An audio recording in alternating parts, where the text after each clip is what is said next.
I'm Sam. I'm the co-founder of Kingdom Impact Lab, and in this video I want to share with you how the false promises of quick fixes and trying to use shortcuts in my former marketing agency almost ruined everything for me. And I'll talk about the story of what happened. I will explain why it happened, or at least to the best of my knowledge why it happened, and I will then go on to share what I am now doing in the future with Kingdom Impact Lab in order to prevent it happening again. So if you are operating your business and you are currently focusing on quick fixes or templates or trying to get quick wins, perhaps you can resonate with some of the issues that I experienced myself, and if you are struggling and are concerned, maybe if you apply some of the lessons and principles that I learned along the way, that you can avoid them completely. So before we dive in, these videos are completely unscripted. I have a little page of video titles and descriptions, what the theme is, but my purpose here is to record Jordan Peterson style, where I don't necessarily have a structure to follow, where my goal is to explore the topic as I am teaching you, and this will allow me to explore and deepen my own understanding of the topic, and to take you on the journey of exploration with me. But more importantly, my goal here is that I want to record a lot of videos and to become as prolific as King Solomon, who wrote over a combined 4,000 songs and proverbs. And the more I do it, the better I'll be at explaining the complex ideas in more simple ways at some point in the future. So this is version 1. I'd like to invite you on the journey to explore the topic.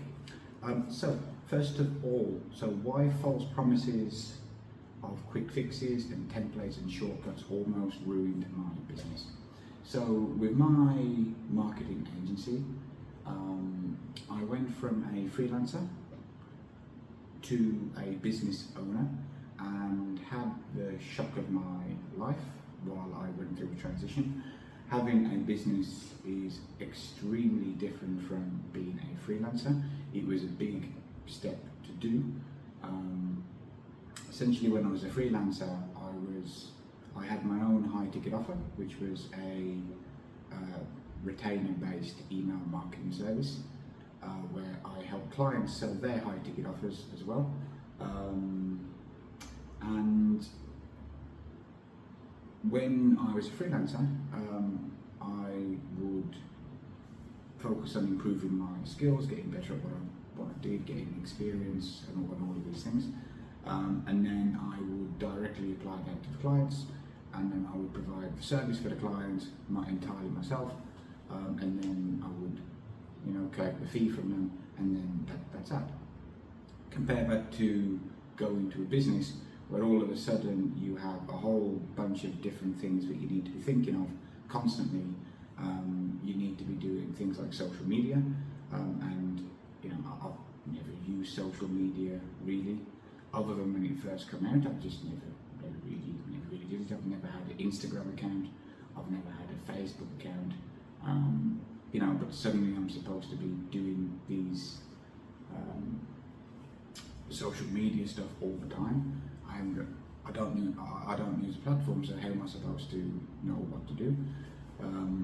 Suddenly I'm supposed to be doing things like having people on my team to execute the plan and to do things for me, focusing on LinkedIn outreach, which of course I didn't really use LinkedIn either before, so I'm starting that, and I've got to try and figure that out. And then you've got all of the other issues as well, like the admin side of the business. You've got the legal side of the business and all of the things you have to do as a company owner. I had a YouTube channel, but again I had no idea how to record videos. Well, I still don't, but my objective of doing the videos is all wrong. And it was just it was just a catastrophe. It was hard because at the time when I set up the company, my first son Jamie was about, I think he was about 8 months old. So we had an 8-month-old baby who was difficult. You know, so you imagine all of the stress and everything that went along with it. And suddenly I go from someone that was skilled with what I could do. I knew how to do email marketing, I knew how to sell the high ticket offers, and I had some level of success doing that if you were to look at it purely from a number standpoint. But then suddenly jumping into all of this world where the actual service of what I'm delivering is a small part of the whole process. So naturally, what am I going to do? Naturally, I was drawn to all the podcasts and teachings about productivity, how to prioritize your time, all these different ways of thinking. I learned a lot from Dan Sullivan about how he did things. I was learning a lot about how business owners need to delegate. I was learning things about productivity, deep work, trying to be as efficient as possible. I think there was something called the Eisenhower Matrix, and all of these other things. I think it was Dan Sullivan, coming to think of it, who was saying that you need to identify what you do best and what generates you the most money, and then you focus on doing that and delegate all the rest. And then there was other people and entrepreneurs and well-known names that I was listening to, and they were saying similar things. Focus on what you do best, focus on what gets you the most money per unit of time that you do to it, and then delegate the rest. What did I do? I think, well, these are all business owners, these are all in the position where I want to be, I want to be like them, let's start copying them. Well, what I failed to realise is that I did not have any of the systems in place, and I did not have any foundation whatsoever in order to base this on. So, what does this mean? So I was going from zero trying to build a business, but there was nothing there. There was no social media that existed before I created it, because I didn't use it. I had a LinkedIn account from years back, but never really used it. When it comes to all the legal and admin stuff and that, well, that was, you know, the accounting and things, and well, we have the company secretary and people to do that, but that becomes problematic and troublesome. Well, we don't know what to do. So I was bought into the narrative of delegate, and to focus on what you do best, which is a good narrative to have, but fundamentally you need to have the basics in place first, which I did not. Well, nobody told me that. So one of the big mistakes I made was, I was talking about this last night, was I worked with an agency who provided virtual assistant tasks, and I ended up giving them probably close to $10,000 I was paying them probably $800, $900 a month for this basic 12 months. And the reason here is that, well, they're going to manage my social media. They're going to create the content on social media, and they're going to publish it for me. And that's what they did.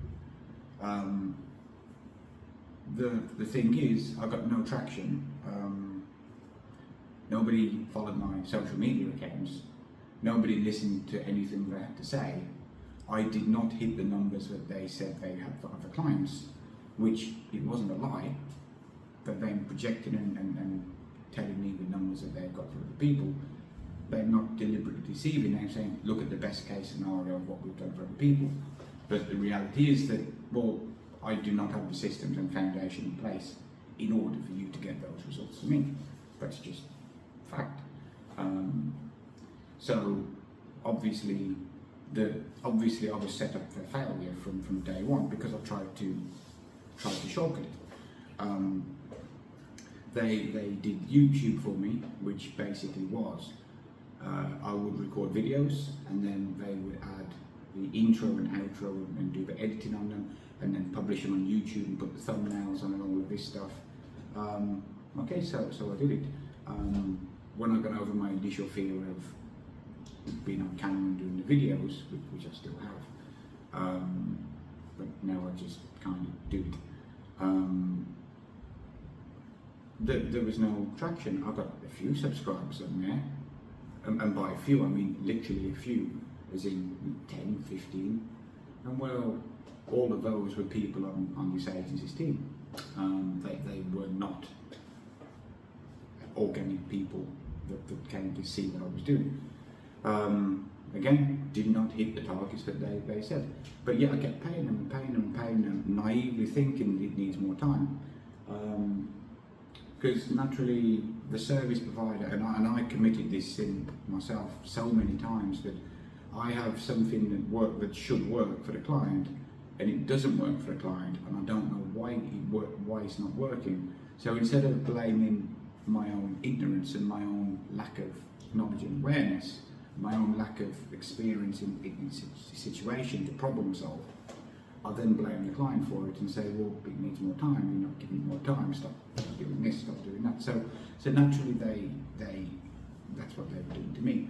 And then communication completely broke down, and eventually it ended quite badly for me, because I was upset because I'm paying you so much money, but you're not communicating in a way that I would like you to communicate with me.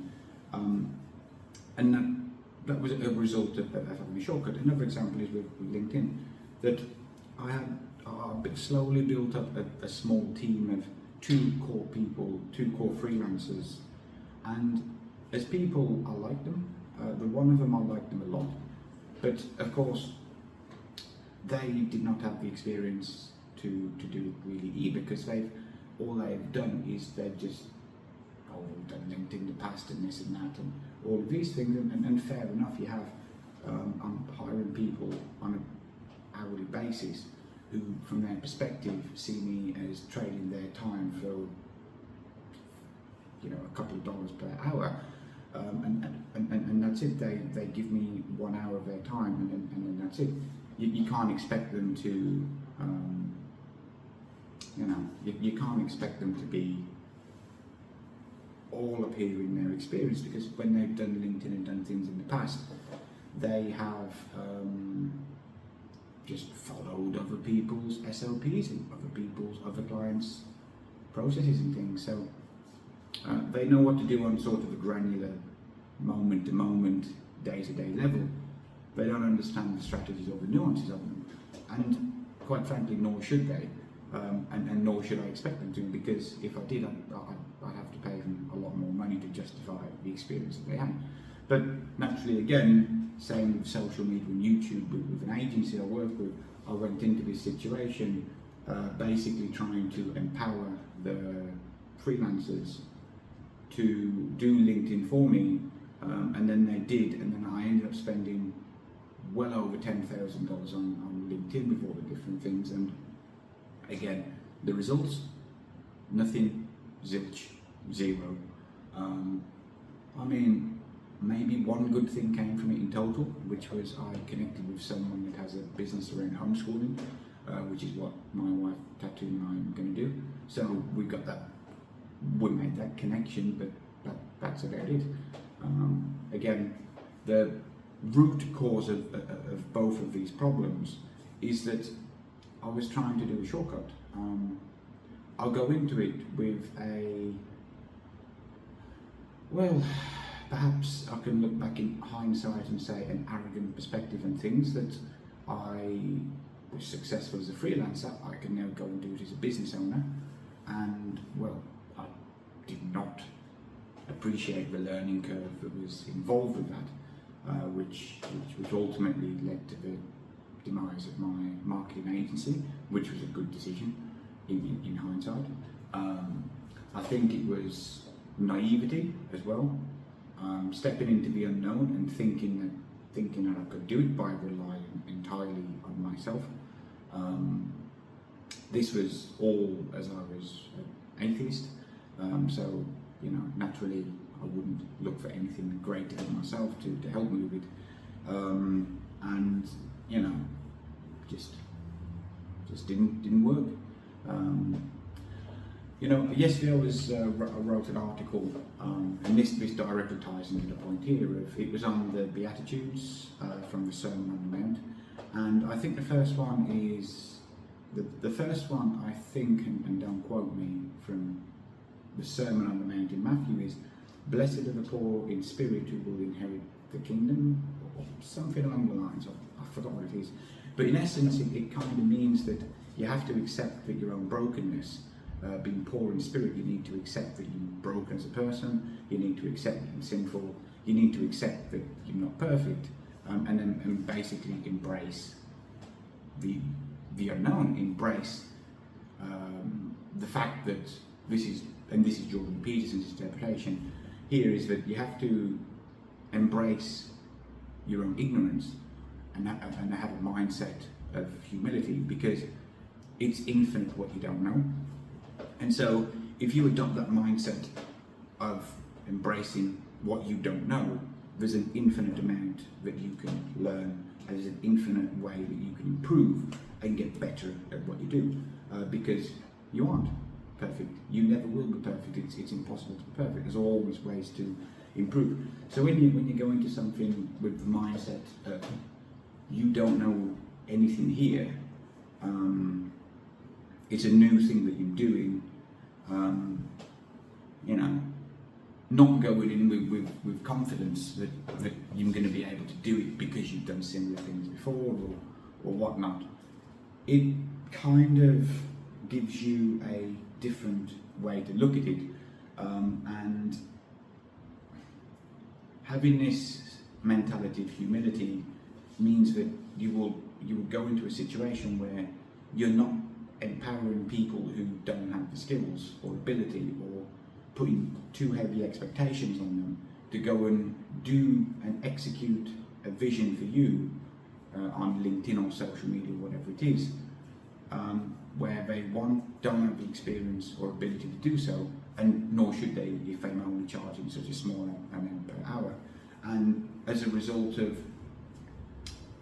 you know, instead of going there and blaming them that I paid these so much money and they didn't deliver, they didn't do this, they didn't do that, the question that kind of comes back is, and this is something I heard Jocko Willink talk about on a podcast, is that every time I'm in a situation where something goes wrong, the natural default position should be is, what did I do wrong?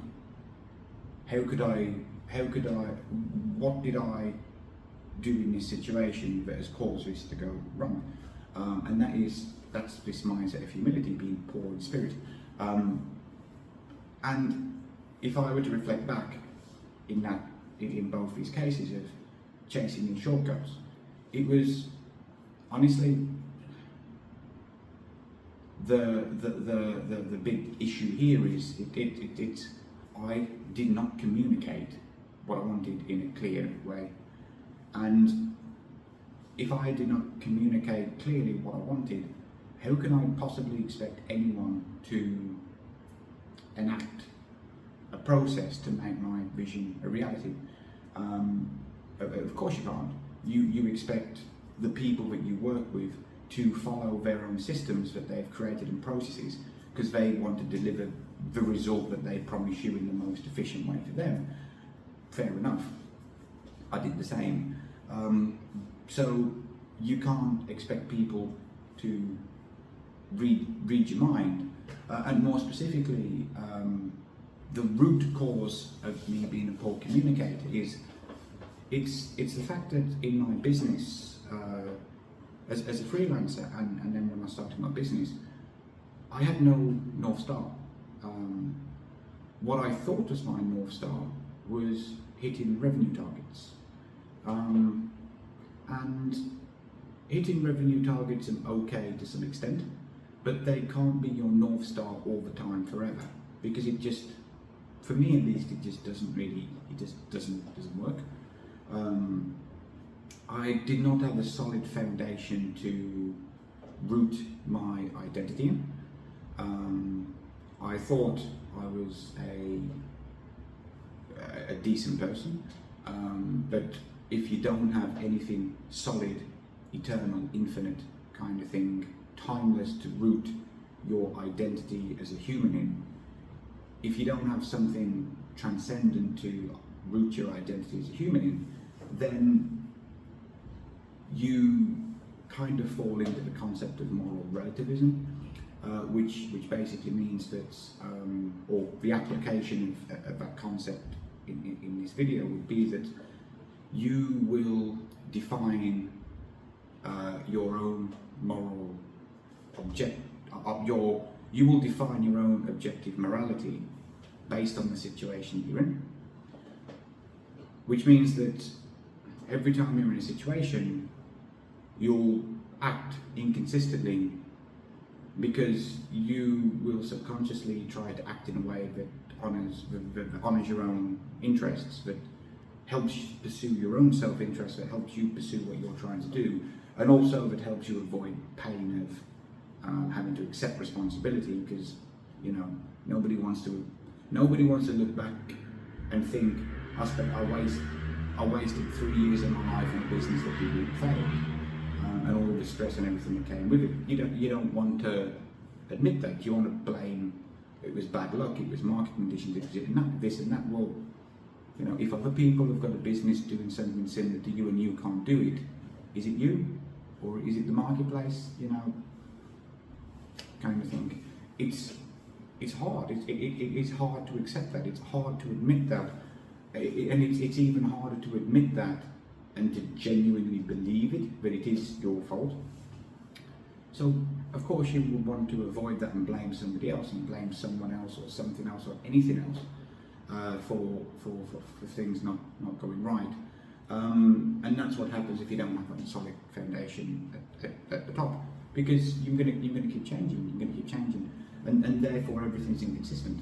And so, because I did not have the solid foundation at the top, my only goal was to chase revenue targets, and I hit a revenue target that I was chasing for many years, and then I had that, and then I didn't have to worry about finances as much anymore, because we live in Malaysia where the cost of living is much lower. And then as a result of that, money's no longer the primary motivator, because we don't have to worry about money each month because we're making more than we need, which is the goal that people set themselves. Most people set themselves, and that's what they go for work for. They go to work for retirement. And what's retirement? Where you don't have to work because you've got more than enough money. People want a business for freedom and lifestyle, which is what I want to do, and other people want, and there's nothing wrong with that, but it needs to be rooted in something more deeper. And then you get your freedom, and you get lifestyle, you get the things that you wanted, and then it's not the utopia or the paradise that you thought it'd be, and then you just kind of feel a bit lost, and so you try and pursue another goal. But if money is your North Star, and revenue targets are your North Star, then the next set of goals you're going to pursue are going to be money, but then chasing money targets until you become financially free and you have the lifestyle, or until your business actually operates and is working, is a meaningful goal, because you need to make more than you need to be financially secure and comfortable, so you don't have to, so you're released from the slavery and the burden of financial struggle. And then you need your business to make a certain amount of money per month and to be somewhat profitable, whatever that means to you, to make revenue per month, again, whatever amount that means to you, in order for it to be sustainable. But then if you set the next revenue target on top of that, it's kind of meaningless, because there's no deeper meaning of doubling the amount you make per month, because what are you really going to do when you double the amount of money you make per month? Sure, you're going to say, I'm going to go on holiday more, I'm going to do this, I'm going to do that, I'm going to do that. Actually, what you'll probably find happens, if you've not experienced this yourself, that all of these things that you say you're going to do, you don't actually do. What you do is you find that if you make twice as much money, you're twice as busy, and all of a sudden you've got more demands and more pulls on your time, so you've got less free time despite having more money, you're more stressed out, you're more burned out, you're more disillusioned, you spend less time with your family, less time doing the things that you want to do. But that's kind of what happens when you're chasing the more revenue goals, because what you set as yourself as a target, this is what I want, this is what I'm going to do, this is what I'm going to do. If it's not anchored in anything higher, nothing solid, nothing timeless, eternal kind of thing, transcendent, whatever you want to say it, this relativism kicks in, and you will naturally be pulled towards putting out fires in your business in the short term over sacrificing small things now because you're potentially going to lose revenue over it to do the things that you want, and that's kind of what happens when you achieve that goal. If there's nothing rooted in this higher identity. So how does this tie back to chasing shortcuts and how it nearly ruined my own business, and how can you apply this? So the root cause of the problem for me is that I did not know what I was doing, and I expected other people to enact a vision which I did not communicate clearly to them. I expected them to somehow read my mind, which my mind kept changing on a day-to-day basis. So they had to be inside my head and understand my thoughts and my vision on a deeper level than I did, and be able to pivot every single day because I didn't tell them. And then enact what I wanted them to do while paying them just a few dollars an hour. Well, you should expect that didn't work, and no wonder it failed. The solution that I had found, and this was the solution to me for a struggle that I had for a long time of trying to find meaning and purpose in the things that I did. The solution was that you have to anchor everything and your identity, your business, in something that transcends making money, something that's more important than making money. For me, it's to anchor your business in Christ and what it means to become Christ-like. It's the pursuit of excellence in your ability, your character, your integrity. It's the pursuit of excellence in the way that you deliver your service, how you treat people. It's the pursuit of acting on extravagant love or extravagant kindness and extravagant generosity in the way that you deal with people. It's the pursuit of having integrity in every situation and to be consistent. But the only way you can have integrity and be consistent is if you have a solid base to anchor your identity in, your core values, so you know how you operate. It's the pursuit of humble service and to steward what your unique gifts are for the benefit of others in a way that's actually going to help and impact their lives. And when you can anchor your identity in this, you can then create the daily habits on a day-to-day basis. So you are making meaningful progress in the smallest decisions in the day-to-day towards this ultimate goal of becoming Christ-like and to becoming the best version of yourself, so you can impact as many people as you can in the process. And when you do that, you can either start at the bottom and then anchor your identity in enacting these values on a day-to-day basis, and then within a short amount of time you will be transformed and you will have a different perspective and outlook. Then you can come up with your vision from the bottom up, or you can adopt this mindset of having these characteristics, and then you can root your business vision in what it means to become Christ-like, or whatever your transcendent ideal is. And then you have to bring the big picture, intangible vision down to the day-to-day actions. And then the core part is you have to align the big vision, which is intangible, and you have to align that to the day-to-day decisions. And that's kind of a solution that I've had. So now I'm starting with LinkedIn again.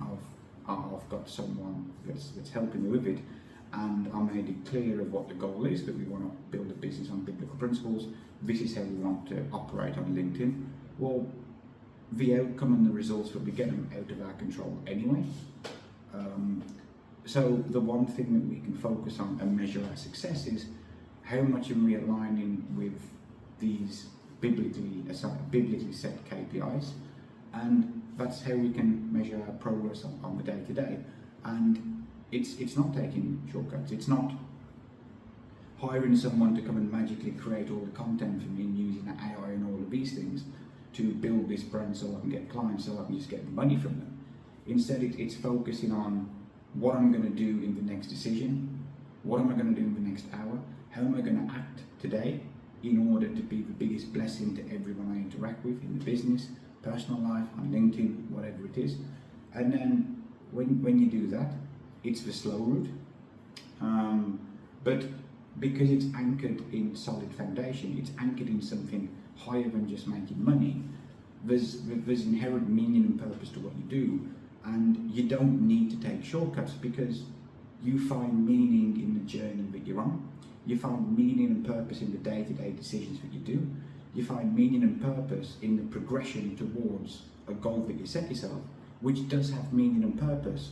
You find meaning in the suffering and the struggles that you have in the business, which is the essence of what Viktor Frankl talks about in his book Man's Search for Meaning. Viktor Frankl was a psychiatrist who was caught up in Auschwitz, and he managed to survive. And he was looking at how people actually survive the worst possible suffering, and the conclusion to that is, which is the root of his whole thesis, which is logotherapy, is that you have to find meaning in the suffering you're going through.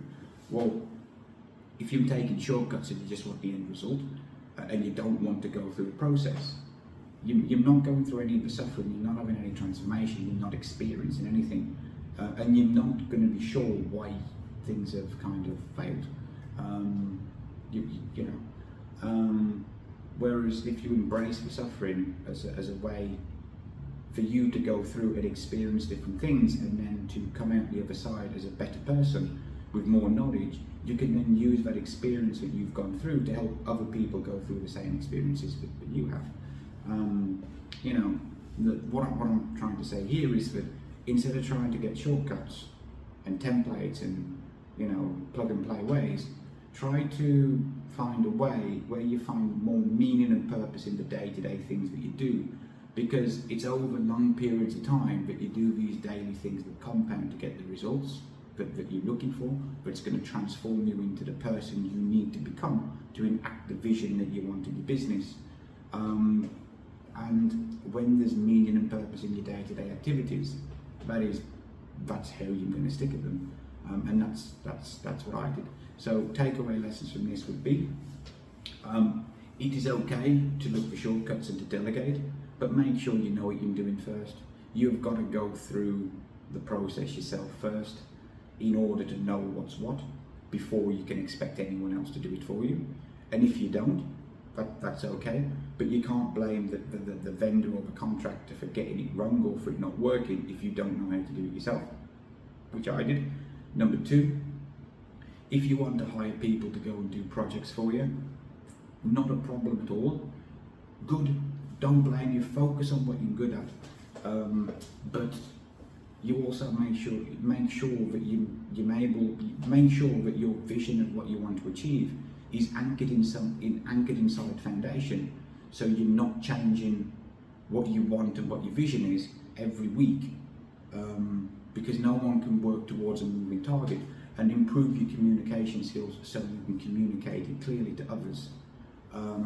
Number three is embrace the struggles, embrace things being hard, and by anchoring in some kind of solid foundation is more important than money. In my case, it's the pursuit of becoming Christ-like. It gives you meaning and purpose in everything that you do, so then you can enjoy the journey that you're on as you become a better person and better at what you do, and become a blessing to as many people as possible. Okay, that's all I've got for you. If you like this video and you'd like to know more, feel free to reach out. I am developing the founder's version of my coaching program, which is helping you to go through the transformation that I did, selling my high ticket offer in my business, and it worked for me. I put over 1,000 hours or so into this process. I've got results. I did a lot of time figuring things out for myself. So I've just basically taken what I'm reflecting back on as these are the core things, these are the most important things that I did to get the biggest results, and I want to help you do the same. More importantly, the founders version is that I just want to test this to see if it works on a small group of people, and if it does, great. How can I get feedback? How can I improve it?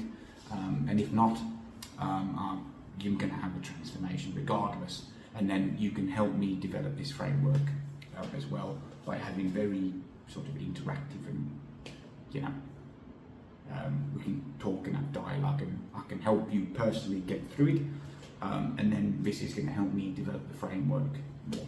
So if that interests you, reach out to me, sam@kingdomimpactlab.com. That's all. See you next time.